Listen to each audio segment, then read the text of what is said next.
BCCI പ്രഖ്യാപിച്ചു. Mahendra Singh Dhoni A ഗ്രേഡിൽ തുടരും.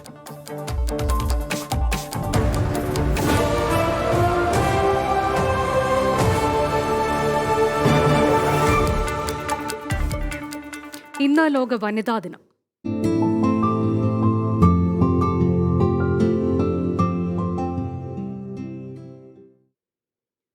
സ്ത്രീയാണ് പ്രേക്ഷകർ കാണുന്നത്. വലിയ ചരിത്രമുണ്ട് ഈ ദിനം വനിതാ ദിനമായി തിരഞ്ഞെടുത്തതിന് പിന്നിൽ. ആദ്യമൊരു റിപ്പോർട്ട് കാണാം. 1908 15,000-ലധികം വരുന്ന സ്ത്രീ തൊഴിലാളികൾ ന്യൂയോർക്ക് നഗരഹൃദയത്തിലൂടെ ഒരു പ്രതിഷേധ മാർച്ച് സംഘടിപ്പിച്ചു. ജോലി സമയത്തിൽ കുറവ് വരുത്തുക, ശമ്പളത്തിൽ ന്യായമായ വർധന വരുത്തുക, വോട്ട് ചെയ്യാനുള്ള അവകാശം നൽകുക എന്നിവയായിരുന്നു സമരക്കാരുടെ ആവശ്യം. ഈ പ്രക്ഷോഭമായിരുന്നു ലോക വനിതാ ദിനത്തിന് വിത്തുകൾ പാകിയത്. അതിനും ഒരു കൊല്ലത്തിന് ശേഷം അമേരിക്കൻ സോഷ്യലിസ്റ്റ് പാർട്ടിയായിരുന്നു ലോക വനിതാ ദിനമെന്ന സങ്കല്പം മുന്നോട്ട് വയ്ക്കുന്നത്. ഈ ദിനത്തെ ഒരു അന്തർദേശീയ ദിനമാക്കി മാറ്റുക എന്ന ആശയം മുന്നോട്ടുവച്ചത് ക്ലാര ഡെറ്റ്കിൻ എന്ന ജർമ്മൻ മാർക്സിസ്റ്റ് തത്വചിന്തകയാണ്. 1910 ഡെൻമാർക്കിലെ കോപ്പൻഹേഗനിൽ വെച്ച് നടന്ന അന്താരാഷ്ട്ര സ്ത്രീ തൊഴിലാളി കോൺഗ്രസിൽ വെച്ചാണ് ക്ലാര ഇങ്ങനെ ഒരു കാര്യം നിർദ്ദേശിക്കുന്നത്. തുടർന്ന് കോൺഗ്രസിൽ പങ്കെടുത്തിരുന്ന 17 രാജ്യങ്ങളിൽ നിന്നുള്ള പ്രതിനിധികൾ ആ ആശയത്തെ ഐകകണ്ഠ്യേന അംഗീകരിച്ചു. 1911 ഓസ്ട്രിയയിലും ഡെൻമാർക്കിലും ജർമ്മനിയിലും സ്വിറ്റ്സർലൻഡിലുമാണ് ലോക വനിതാ ദിനം ആദ്യമായി ആഘോഷിക്കപ്പെട്ടത്. കൃത്യമായൊരു തീയതി ആയിരുന്നില്ല ആദ്യമൊക്കെ ലോക വനിതാ ദിനം ആഘോഷിക്കപ്പെട്ടിരുന്നത്. 1917 റഷ്യയിലെ ഒരു കൂട്ടം സ്ത്രീകൾ ബ്രെഡ് ആൻഡ് പീസ് എന്ന മുദ്രാവാക്യവുമായി നടത്തിയ 4 ദിവസത്തെ സമരത്തിനൊടുവിൽ സർ ചക്രവർത്തി മുട്ടുമടക്കി സ്ത്രീകൾക്ക് വോട്ടവകാശം നൽകുന്നതോടെയാണ് ലോകമെങ്ങും ഒരേ ദിവസം വനിതാ ദിനം ആഘോഷിക്കുന്ന സാഹചര്യമുണ്ടായത്. ഗ്രിഗോറിയൻ കാലണ്ടർ പ്രകാരം ആ ഐതിഹാസിക സമരം തുടങ്ങുന്ന ദിവസം മാർച്ച് 8 ആയിരുന്നു. അതിന്റെ ഓർമ്മയ്ക്കായി പിന്നീടങ്ങോട്ട് എല്ലാ വർഷവും മാർച്ച് 8 തന്നെ ലോക വനിതാ ദിനം ആഘോഷിക്കുന്നു. ചില രാജ്യങ്ങളിൽ ഒരു ദേശീയ അവധി ദിവസമാണ് മാർച്ച് 8. 1975 ഐക്യരാഷ്ട്രസഭ ലോക വനിതാ ദിനത്തെ അംഗീകരിക്കുന്നത്. 1996 മുതൽ ഓരോ വർഷവും ഓരോ തീമും ഐക്യരാഷ്ട്രസഭ നിർദ്ദേശിച്ചു. ആദ്യത്തെ theme celebrating the past, planning for the future എന്നതായിരുന്നു. ഇക്കുറി അത് think equal, build smart, innovate four change എന്നതാണ്. 24 സ്ത്രീ. ഈ അന്താരാഷ്ട്ര വനിതാ ദിനത്തിലും സ്ത്രീ സുരക്ഷയെക്കുറിച്ച് തന്നെയാണ് നാം ഏറ്റവും കൂടുതൽ വാചാലരാകുന്നത്. എന്നാൽ ഒരു സ്ത്രീയുടെ സ്വാതന്ത്ര്യം തുടങ്ങുന്നത് എവിടെ നിന്നാണ്? അവരുടെ വീട്ടിൽ നിന്ന് തന്നെ എന്നതാണ് യാഥാർത്ഥ്യം. അവരുടെ സുരക്ഷിതത്വവും ഏറ്റവും ആദ്യം ഉറപ്പാക്കേണ്ടത് സ്വന്തം വീട്ടിൽ തന്നെയാകണം. അത്തരത്തിൽ സ്ത്രീ സുരക്ഷയും സ്വാതന്ത്ര്യവും സ്വന്തം വീട് തന്നെ എന്ന തിരിച്ചറിവിൽ നിന്ന് അർഹരായവർക്ക് വീട് നിർമ്മിച്ച് നൽകുന്ന കർമ്മത്തിൽ ഏർപ്പെട്ടിരിക്കുന്ന 2 പേരാണ് ഇന്ന് 24 സ്ത്രീയിലെ അതിഥികളായി എത്തിയിരിക്കുന്നത്. തോപ്പുംപടി അവർ ladies convent girls higher secondary school principal sister Lissy ചക്കാലക്കലും ഇതേ സ്കൂളിൽ തന്നെ ടീച്ചർ ലില്ലി പോളും. 2 പേർക്കും 24 സ്ത്രീയിലേക്ക് സ്വാഗതം.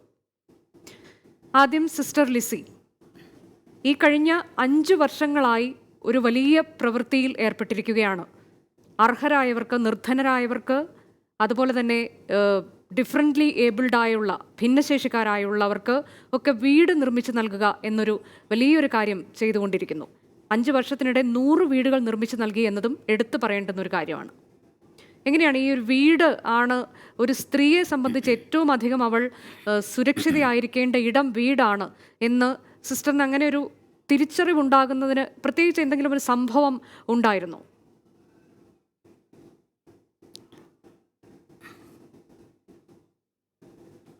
സിസ്റ്റർ ലിസി ചക്കാലക്കൽ.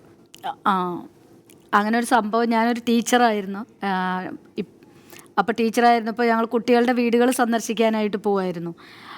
കൊച്ചിയിൽ, നമ്മുടെ വെസ്റ്റ് കൊച്ചി തീരദേശത്ത് നിന്ന് വരുന്ന ഒത്തിരി കുട്ടികൾ നമ്മുടെ സ്കൂളിലുണ്ട്. അപ്പോൾ എൻ്റെ ക്ലാസ്സിൽ പഠിക്കുന്ന കുട്ടികളുടെ വീട് സന്ദർശിക്കാനായിട്ടൊക്കെ പോയപ്പോൾ ഒത്തിരി കുട്ടികൾ ഭവനങ്ങൾ ഒട്ടും, അതായത് അടിസ്ഥാന സൗകര്യങ്ങൾ ഇല്ലാത്ത അവസ്ഥയിൽ നിന്ന് വരുന്നത് കണ്ടു. അപ്പോൾ ആ കുട്ടികൾക്ക് അടിസ്ഥാന സൗകര്യങ്ങളില്ലാത്ത അവസ്ഥയിൽ നിന്ന് വരുമ്പോൾ ഒരൊറ്റ മുറിയൊക്കെ ആയിരിക്കും, മഴ പെയ്യുമ്പോൾ അവർക്ക് ഉറങ്ങാൻ പറ്റുന്നില്ല, ഷീറ്റോ അല്ലെങ്കിൽ ഫ്ലെക്സ് ബോർഡൊക്കെ വെച്ചിട്ടായിരിക്കും അവരുടെ വീടുകളൊക്കെ നിർമ്മിച്ചിരിക്കുന്നത്. അപ്പോൾ അങ്ങനെ ഒരു അവസ്ഥ കണ്ടു. അപ്പോൾ അതൊരു ഞെട്ടിക്കുന്ന സത്യമായിട്ട് എനിക്ക് അനുഭവപ്പെട്ടു. കാരണം എൻ്റെ കുട്ടികൾ, പ്രത്യേകിച്ച് പെൺകുട്ടികൾ പഠിക്കുന്ന വിദ്യാലയമാണ്. ആ പെൺകുട്ടികളും അതുപോലെ അവരുടെ അമ്മമാരുമാണ് ഒട്ടും സുരക്ഷിതമല്ലാത്ത അവസ്ഥയിൽ കഴിയുന്നത് കണ്ടത്. അപ്പോൾ ഞാൻ വിചാരിച്ചു, വിദ്യാഭ്യാസം ശരിക്കും പറഞ്ഞാൽ we must start from the grass root level. അപ്പോൾ കുടുംബത്തിൽ നിന്നാണ് ഒരു ആദ്യ വിദ്യാലയം കുടുംബമായിട്ട് നമ്മൾ കണക്കാക്കുന്നു.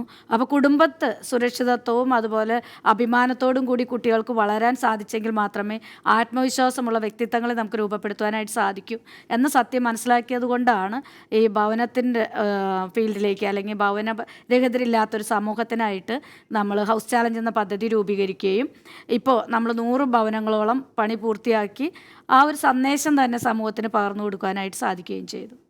അതെ, അപ്പോൾ സിസ്റ്റർ പറഞ്ഞല്ലോ ഇങ്ങനെയൊരു പലരുടെയും വീടുകൾ കാണുകയും അതിന് എത്രത്തോളം രൂക്ഷമാണ് ഈ ഓരോ കുട്ടികളുടെയും അവസ്ഥ എന്ന് മനസ്സിലാക്കിയുമാണ് അങ്ങനെ ഒരു തീരുമാനത്തിലേക്ക് എത്തിയത്. അപ്പോൾ ഇത് ഒട്ടും ഒരു എളുപ്പമുള്ള കാര്യമല്ലല്ലോ നടപ്പാക്കാൻ. വീട് നിർമ്മിച്ച് നൽകുക എന്ന് പറയുന്നത് ഒട്ടും എളുപ്പമുള്ള കാര്യമല്ല. അപ്പോൾ ഇത് ആദ്യമായി ഇങ്ങനെ ഒരു ആശയം മനസ്സിൽ തോന്നിയപ്പോൾ അത് പങ്കുവെച്ചത് ആരോടാണ്? സ്കൂളിലെ ടീച്ചർമാരോട് തന്നെയായിരുന്നു. അതെ അതെ ഞാൻ ഈ കുട്ടികളുടെ അവസ്ഥ കണ്ടു കഴിഞ്ഞിട്ട് ഞാനിങ്ങനെ മനസ്സിൽ ചിന്തിക്കുകയായിരുന്നു, എങ്ങനെ ഈ പ്രശ്നത്തിന് പരിഹാരം കണ്ടെത്താന്നുള്ളത്. അപ്പോൾ അങ്ങനെ വന്നപ്പോഴേ ഞങ്ങൾ വിദ്യാലയത്തിൻ്റെ പ്ലാറ്റിനം ജൂബിലി വന്നു. അപ്പോൾ പ്ലാറ്റിനം ജൂബിലി ആഘോഷത്തെക്കുറിച്ച് വിവിധ ചർച്ചകൾ നടന്ന സമയത്ത് ഈ ആശയം ഞാൻ അവതരിപ്പിച്ചു ഞങ്ങളുടെ മാനേജ്മെൻറ്റിൻ്റെ മുമ്പിലും സ്റ്റാഫിൻ്റെയും PTA-യുടെയൊക്കെ. അതായത് ഈ ജൂബിലി ആഘോഷിച്ചു എന്നുള്ളതിന് ഒരു സ്മാരകമായിട്ട്, ഒരു ലിവിങ് മാർക്കായിട്ട് നമുക്ക് ഒരു ഭവനരഹിതയായിട്ടുള്ളൊരു വിദ്യാർത്ഥിനിക്ക് ഒരു ഭവനം നിർമ്മിച്ചു കൊടുത്തുകൊണ്ടായിരിക്കണം നമ്മുടെ ജൂബിലി ആഘോഷം എന്ന് പറഞ്ഞു. അപ്പോൾ അത് കേട്ടപ്പോൾ ഒത്തിരി ഇമ്പോസിബിളായിട്ട് പലർക്കും തോന്നി. പക്ഷേ എനിക്കൊരു നിശ്ചയദാർഢ്യത്തോടു കൂടി മുന്നോട്ട് പോകാനായിട്ട് എൻ്റെ മനസ്സിൽ ഞാൻ ഓൾറെഡി അത് വിഭാവനം ചെയ്തായിരുന്നു. അപ്പോൾ ആ ആശയം നടപ്പാക്കാൻ വേണ്ടി ശ്രമിച്ചു. കുറേ കഴിഞ്ഞപ്പോൾ എല്ലാവരും അത് അംഗീകരിക്കുകയും എൻ്റെ ക്ലാസ്സിൽ തന്നെ പഠിക്കുന്ന ഒരു കുട്ടിയുടെ ഫാദർ മരിച്ചപ്പോൾ ഞാൻ ആ വീട്ടിൽ ചെല്ലാനിടയായി. അദ്ദേഹത്തിൻ്റെ പേര് ബെന്നി എന്നായിരുന്നു, ഒരു കൽപ്പണിക്കാരൻ. അവരുടെ വീട് കണ്ടപ്പോൾ ഒറ്റ മുറിയിലായിരുന്നു അവർ കഴിഞ്ഞിരുന്നത്, ഒരു കുടുംബം. അപ്പോൾ ആ ഒരു അവസ്ഥ കണ്ടു കഴിഞ്ഞ് മരണാനന്തര ചടങ്ങുകൾ കഴിഞ്ഞ് പിറ്റേ ദിവസം ഞാൻ ആ വീട്ടിൽ ചെന്നു. അപ്പോൾ അവർക്ക് 2 സെൻറ്റ് സ്ഥലം അവരുടെ പേരിലുണ്ടെന്ന് പറഞ്ഞു. അപ്പോൾ ആ ഭവനം തന്നെ ഞങ്ങൾ ഏറ്റെടുത്തുകൊണ്ട് എത്രയും പെട്ടെന്ന് അവരെ സുരക്ഷിതത്വമായിട്ടുള്ള ഒരു ഭവനത്തിലേക്ക് മാറ്റണമെന്നുള്ളൊരു ആശയവുമായിട്ട് ഞങ്ങൾ വിദ്യാലയത്തിൽ നിന്നുമാണ് ആരംഭിച്ചത്. അതിനുശേഷം പുറത്തുള്ള കടകളിൽ തുടക്കത്തിലൊക്കെ വളരെ ബുദ്ധിമുട്ടുണ്ടായിരുന്നു ഈ ഭവന നിർമ്മാണം. പക്ഷെ 4 മാസം കൊണ്ട് ഒത്തിരി നല്ല മനുഷ്യരുടെ സപ്പോർട്ടും വിദ്യാലയത്തിൻ്റെയും PTA-യുടെയും അധ്യാപകരുടെയും പൂർവ്വ വിദ്യാർത്ഥി എല്ലാവരും കൂടി സഹകരിച്ചു. ഇപ്പോൾ ഒരു 600 സ്ക്വയർ ഫീറ്റിൻ്റെ മനോഹരമായൊരു ഭവനം പൂർത്തിയാക്കാനായിട്ട് സാധിച്ചു. അപ്പോൾ ആദ്യത്തെ വീട് കഴിഞ്ഞ് വീണ്ടും രണ്ടാമത്തെ, അങ്ങനെ പടിപടിയായിട്ട് മുന്നോട്ട് പോയി. നമുക്ക് അതിലേക്ക് പോകാം. അപ്പോൾ ഈ ഇത്തരത്തിൽ ഇങ്ങനെ ഒരു സ്വപ്നം, അത് ഒരു ആശയം അത് മനസ്സിൽ രൂപപ്പെട്ടപ്പോൾ അത് ടീച്ചർമാരോട് പങ്കുവെച്ചു. അപ്പോൾ അവരൊക്കെ ഒറ്റക്കെട്ടായി പിറകിൽ നിന്ന് സപ്പോർട്ട് ചെയ്യാമെന്ന് ഉറപ്പ് നൽകി. അതിലൊരാളാണ് ഇപ്പോൾ നമുക്കൊപ്പം അതിഥിയായിത്തീരിക്കുന്ന ലില്ലി ടീച്ചറും. ടീച്ചർ എങ്ങനെയാണ് ഇതൊരു തീർച്ചയായും അത്തരത്തിൽ സ്വന്തം കുട്ടികളുടെ, സ്കൂളിലുള്ള കുട്ടികളുടെ ആ ഒരു അനുഭവമൊക്കെ നേരിട്ട് കണ്ടറിഞ്ഞ് ഇപ്പോൾ പ്രിൻസിപ്പൽ ഇങ്ങനെ ഒരു കാര്യം പറയുമ്പോൾ അത് തീർച്ചയായും പിന്തുണ നൽകണം എന്ന് തോന്നാനുണ്ടായ കാര്യവും അതുതന്നെയാണോ? ഈ എത്രത്തോളം ബുദ്ധിമുട്ടിയാണ് ഒരു പെൺകുട്ടിയും അല്ലെങ്കിൽ അവരുടെ അമ്മയും ഒക്കെ ഇപ്പോൾ ടീച്ചർ പറഞ്ഞതുപോലെ കഷ്ടപ്പെട്ട് ജീവിക്കുന്ന ഒറ്റമുറി വീട്ടിലൊക്കെ കഴിയുന്നവരുണ്ട്. അവരുടെ സുരക്ഷിതത്വം വലിയ പ്രശ്നത്തിലാണ്. നമുക്കറിയാം ഈ പെരുമ്പാവൂരിലെ ജിഷയുടെ കൊലപാതകം ഉണ്ടാകാനുണ്ടായ കാരണം, എങ്ങനെയാണ് അവൾ ക്രൂരമായി പീഡിപ്പിക്കപ്പെട്ടത്, പിന്നീട് അവൾ മരിച്ചത് എങ്ങനെയാണ്, അവൾക്ക് സ്വന്തമായൊരു വീടില്ലായിരുന്നു. അപ്പോൾ അത്തരത്തിൽ നമ്മുടെ കേരളത്തിൽ അങ്ങനെയൊക്കെയുള്ള ആളുകളുണ്ട്, നിരവധി പേരുണ്ട് എന്നതിൻ്റെ തിരിച്ചറിവ് അത് തന്നെയാണ് ടീച്ചറെയും ഇങ്ങനെ ഒരു രംഗത്തേക്ക് കടന്നു വരണമെന്ന് തോന്നിച്ച ഘടകം? തീർച്ചയായും. കാരണം ഞങ്ങൾ കുട്ടികളുടെ ഭവനങ്ങൾ സന്ദർശിക്കാറുണ്ട്. പലപ്പോഴും ഈ ഭവന സന്ദർശനം കഴിഞ്ഞ് അന്ന് വീട്ടിൽ വരുമ്പോൾ സത്യത്തിൽ ഞങ്ങൾക്ക് ഉറങ്ങാൻ സാധിക്കാറില്ല. കാരണം നമ്മൾ ഈ കുട്ടികളെ കാണുന്നത് പോലെയല്ല, അവർ യഥാർത്ഥത്തിൽ അത്രയും ഒട്ടും സുരക്ഷിതമില്ലാത്തൊരവസ്ഥയിലാണ്. ഒറ്റ മുറി അല്ലെങ്കിൽ ഒരു ഷെഡ് പോലെ, അല്ലെങ്കിൽ 2 മുറി ഉണ്ടെങ്കിൽ തന്നെ അവിടെ കുടുംബത്തിലെല്ലാവരും കൂടി അവർക്ക് സ്വസ്ഥമായിരുന്നു പഠിക്കാൻ പോലുമുള്ള അവസരങ്ങളില്ലാത്തതാണ് പല കുട്ടികളുടെയും ഭവനങ്ങൾ. പക്ഷേ ഈ കുട്ടികൾ യൂണിഫോം ഇട്ട് സ്കൂളിലെത്തുമ്പോൾ നമുക്ക് അവരെ കണ്ടാൽ അങ്ങനെ മനസ്സിലാവില്ല. അതുകൊണ്ട് തന്നെ ഞങ്ങളുടെ വിദ്യാലയത്തിൽ നിർബന്ധമാണ് കുട്ടികളുടെ ഭവനങ്ങൾ സന്ദർശിക്കുക എന്നുള്ളത്. ഈ ഭവന സന്ദർശന വേളയിലാണ് പല കുടുംബങ്ങളെയും നമുക്ക് ഇങ്ങളുടെ അവരുടെ അവസ്ഥ തിരിച്ചറിയാൻ പറ്റുന്നത്.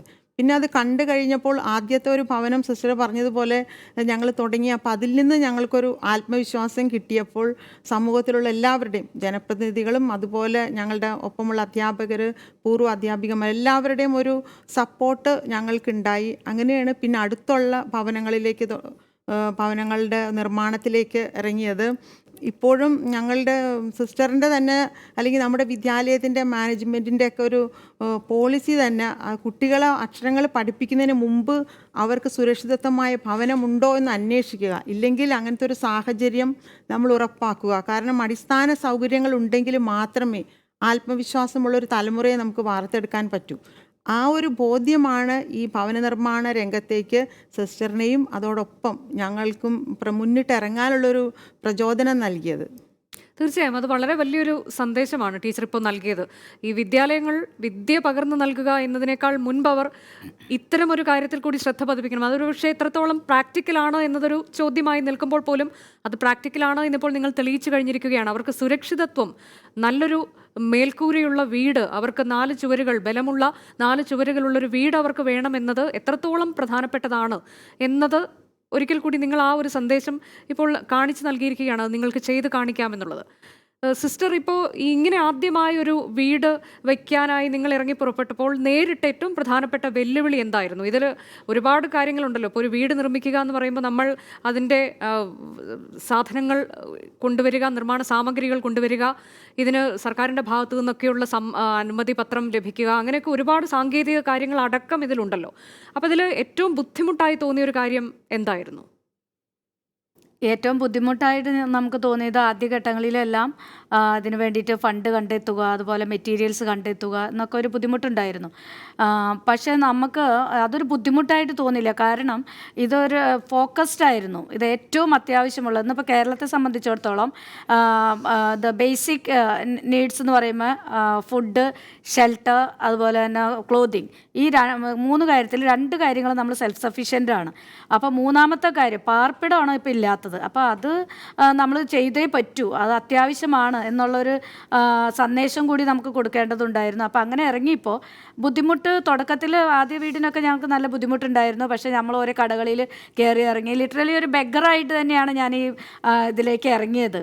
പിന്നീട് അങ്ങോട്ട് ഞാൻ പറഞ്ഞ ആദ്യ വീട് കഴിഞ്ഞിട്ട് പിന്നെ മീഡിയ ഞങ്ങൾ നന്നായിട്ട് സപ്പോർട്ട് ചെയ്തു. വിവിധ മീഡിയകൾ വന്നിട്ട് ഇതൊരു വലിയൊരു സംഭവമായിട്ട് എടുക്കുകയും അവിടെ നിന്ന് അങ്ങോട്ട് പല ചാനലുകാർ മീഡിയയുടെ സപ്പോർട്ടാണ് ഞങ്ങൾക്ക് ഇത്രയധികം ബെനിഫാക്ടേഴ്സിനെ കണ്ടെത്താനായിട്ട് സാധിച്ചു. ഒത്തിരി ആൾക്കാർ പല സ്ഥലങ്ങളിൽ നിന്നായിട്ട് ഇതിലേക്ക് ഇറങ്ങാൻ, ഒരു ദിവസം വേതനം അല്ലെങ്കിൽ ഒരു ദിവസത്തെ സേവനം, ആ രീതിയിലാണ് ഞങ്ങൾ പോയത്. അപ്പോൾ ജോലി ചെയ്തു കൊടുക്കാൻ സാധിക്കുന്നവർ അവരുടെ സേവനം ചെയ്തു കൊടുക്കുന്നു. കാരണം ഇന്ന് കേരളത്തിൽ മെറ്റീരിയൽസിലും എക്സ്പെൻസീവ് ആണ് ലേബർ. അപ്പോൾ തൊഴിലാളികൾ, കൂലിപ്പണിക്കാർ തുടങ്ങി വലിയ വ്യവസായികൾ വരെ ഇതിൽ പങ്കാളികളാവാനായിട്ട് മുന്നോട്ട് വന്നു.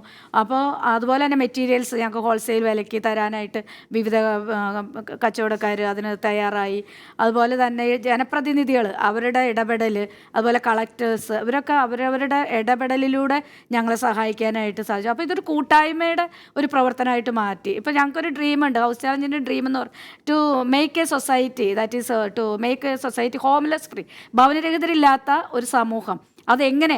By promoting a culture of sharing. അപ്പോൾ പങ്കുവെക്കലിലൂടെ നമുക്ക് ഇത് സാധിക്കും. ഉള്ളവൻ ഉള്ളതില്ലാത്തവരുമായിട്ട് പങ്കുവെക്കുന്നു. അപ്പോൾ അങ്ങനെയാണെങ്കിൽ നമുക്കിപ്പോൾ ഈ 100 വീട് നമ്മൾ വളരെ അനായാസം, ഇപ്പോൾ തിരിഞ്ഞു നോക്കുമ്പോൾ അത് എങ്ങനെ സംഭവിച്ചതെന്ന് ചോദിച്ചാൽ എനിക്ക് തന്നെ വിശ്വസിക്കാൻ പറ്റുന്നില്ല. ആ ഒരു ഫ്ലോ ഉണ്ടായിരുന്നു. ഫ്ലോ എന്ന് പറഞ്ഞാൽ കാരുണ്യത്തിൻ്റെ ഫ്ലോ, നന്മയുടെ ഒരു ഫ്ലോ അവിടെ ഉണ്ടായിരുന്നു. അതുകൊണ്ട് തന്നെയാണ് വീടുകൾ നോക്കിക്കഴിഞ്ഞാൽ ഒരു ക്വാളിറ്റിയിൽ ഒരു കോംപ്രമൈസ് ഇല്ല, ഏറ്റവും ബെസ്റ്റ് ക്വാളിറ്റി ആയിട്ടാണ് നമ്മൾ ചെയ്തിരിക്കുന്നത്. അതുകൊണ്ട് സ്പോൺസേഴ്സിനെ കണ്ടെത്താൻ ബുദ്ധിമുട്ടില്ലായിരുന്നു. എല്ലാവർക്കും വീടിൻ്റെ ക്വാളിറ്റി കാണുമ്പോൾ അവർ മുന്നോട്ട് വരുന്നു.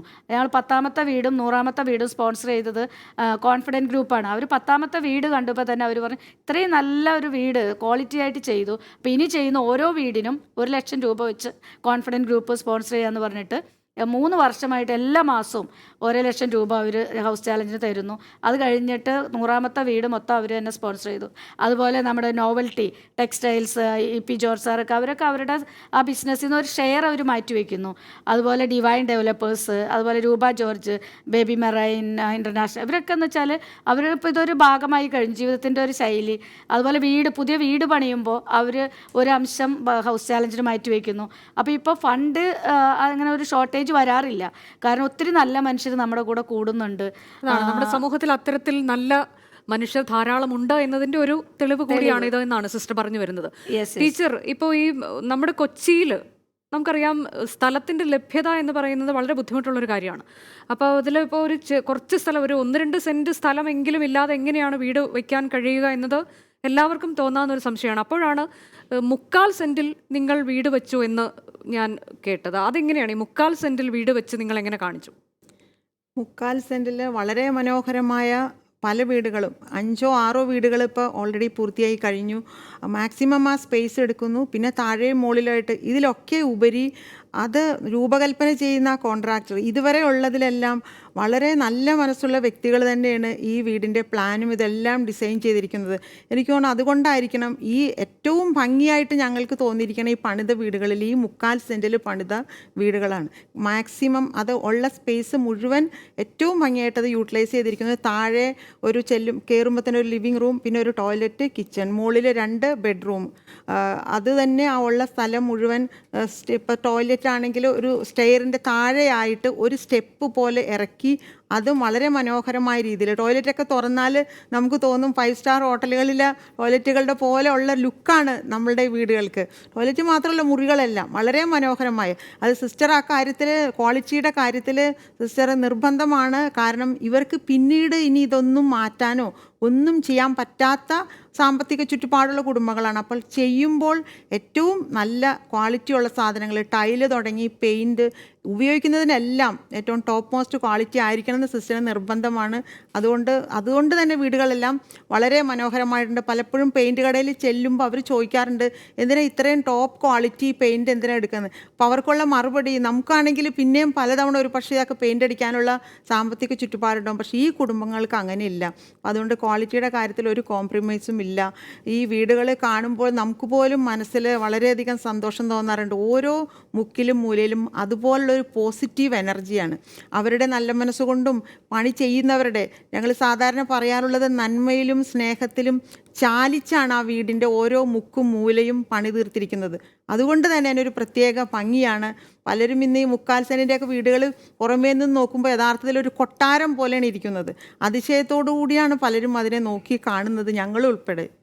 അതെ. അപ്പോൾ സിസ്റ്റർ, ഈ സർക്കാരിൻ്റെ സഹായമൊക്കെ ഉണ്ടല്ലോ, ചില പദ്ധതികളൊക്കെ ഉണ്ട് സർക്കാരിന്. പക്ഷേ അതിന് പോലും ഒരു 2 സെൻറ്റ് ഭൂമി അത്തരത്തിലേക്കൊക്കെ ചില നിയമങ്ങൾ കാണുമല്ലോ.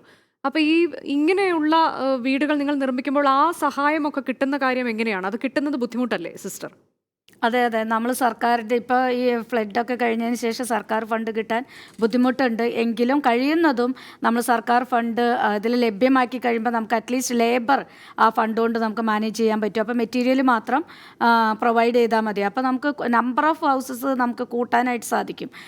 പക്ഷേ ഒരു പ്രശ്നമുള്ളതെന്ന് പറഞ്ഞാൽ സർക്കാർ ഫണ്ടിൻ്റെ പുറകെ പോകുമ്പോൾ 2 സെൻറ്റ് ഒത്തിരി നിബന്ധനകളുണ്ട്. 3/4 സെൻറ്റും 1 സെൻറ്റും ഉള്ളവർക്കൊന്നും അത് കിട്ടില്ല. അപ്പോൾ ആ നിബന്ധനകൾ വെച്ച് വരുമ്പോൾ ഒത്തിരി പേർക്ക് ഒരു രക്ഷയില്ലാത്തൊരവസ്ഥയുണ്ട്. അങ്ങനെയുള്ള കുടുംബങ്ങൾക്ക് നമ്മൾ എന്താ പറയുക, പ്രിഫറൻസ് കൊടുത്തിട്ട് പലരുമായിട്ട് കൊളാബറേറ്റ് ചെയ്തിട്ട് നമ്മളത് കംപ്ലീറ്റ് ചെയ്ത് കൊടുക്കും.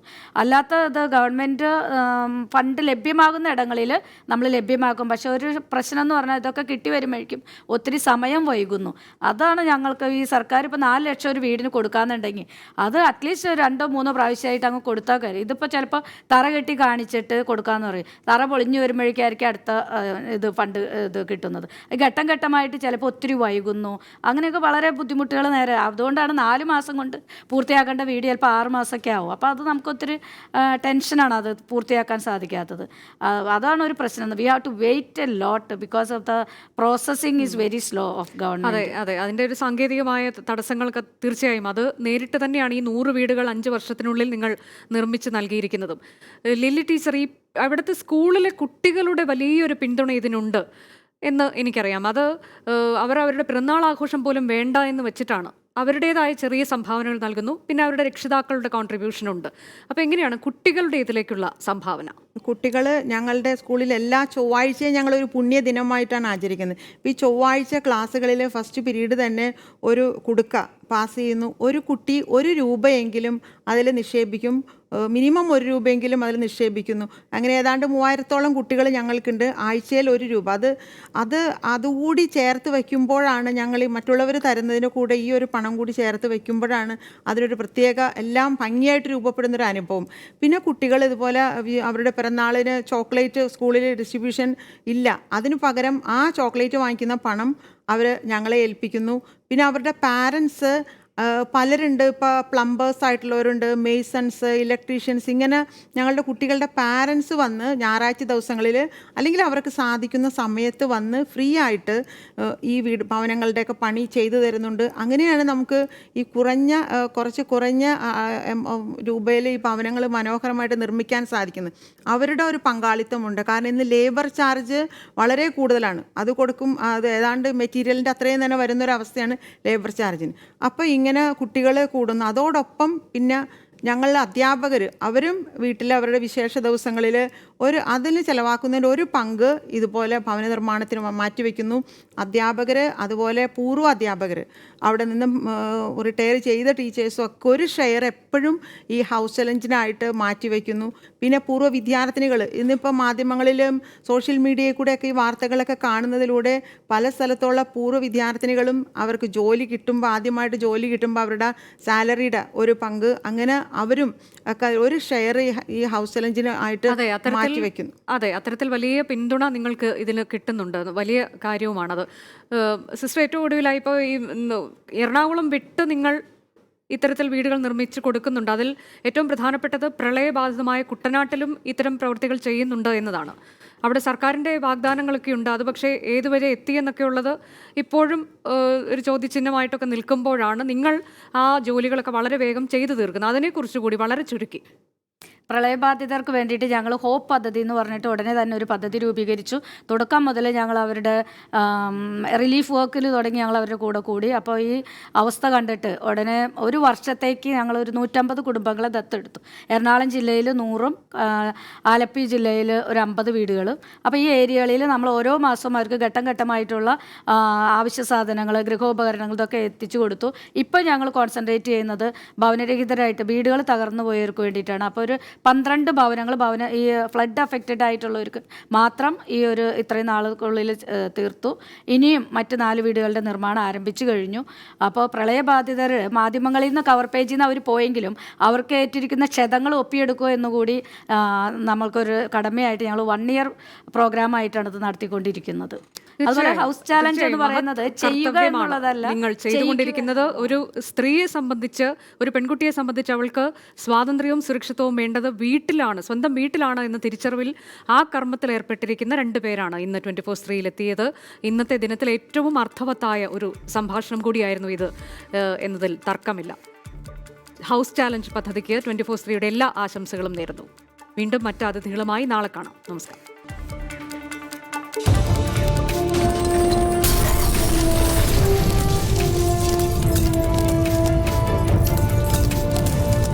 Watching 24 from News Headquarters, Kochi.